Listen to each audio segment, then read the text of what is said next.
Hey, what's up everyone, and welcome back to another episode of Wild Game Cooking with Second Habit Outdoors. In this week's episode, we're going to show you how to make one of our personal favorite recipes, a Venison Wellington. To start things off, you'll have to prep your meat. We chose to use venison backstrap, being that it's a better cut of venison. We then covered both sides with salt, pepper, and garlic powder. Next, we vacuum sealed our meat, then placed in the sous vide at 129 degrees for 2 hours. With the meat cooking, we can now start the mushroom duxelle. Using a food processor, finely chop your mushrooms. In the end, the mushrooms should look something like this. Next, you'll want to finely cut up your shallots. Melt 1 tablespoon of butter in a pan. Next, add your shallots and your mushrooms. Next, add 1/2 teaspoon of thyme, 1 pinch of pepper, and 1 pinch of salt. While stirring frequently, let the mushrooms and the shallots cook for about 5 minutes or until lightly browned. Once browned, add in 1 more tablespoon of butter and work in until the butter is melted. Then add in 1/4 cup of white cooking wine.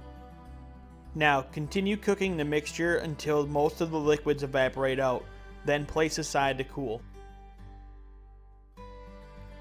Now it's time to get back to the meat. We removed it from the sous vide and finished it off with a nice sear.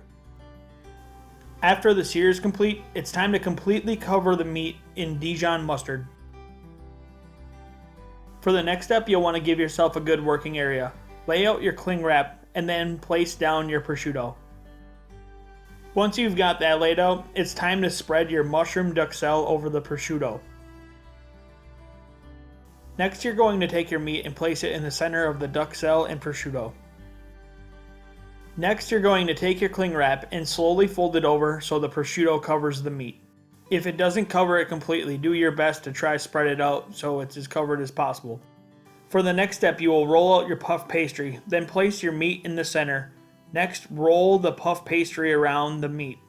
Once covered, you can trim off the extra puff pastry. Once again, lay out cling wrap. This time, wrap up your Wellington, roll it up, and then grab the sides, spin them until it is nice and compressed. Once you have that wrapped, place it in the refrigerator and let chill for 5 to 10 minutes. While that's cooling, crack an egg and whisk it into a small bowl. Using a knife, lightly score the top of the puff pastry. Using the egg, now glaze the pastry.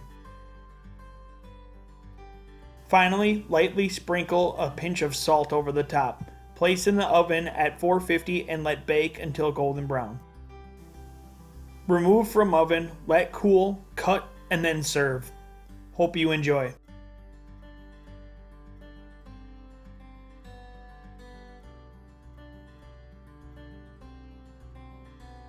Thanks for checking out the video. Be sure to like, comment, and subscribe up in the top left, or check out more wild game cooking on the right.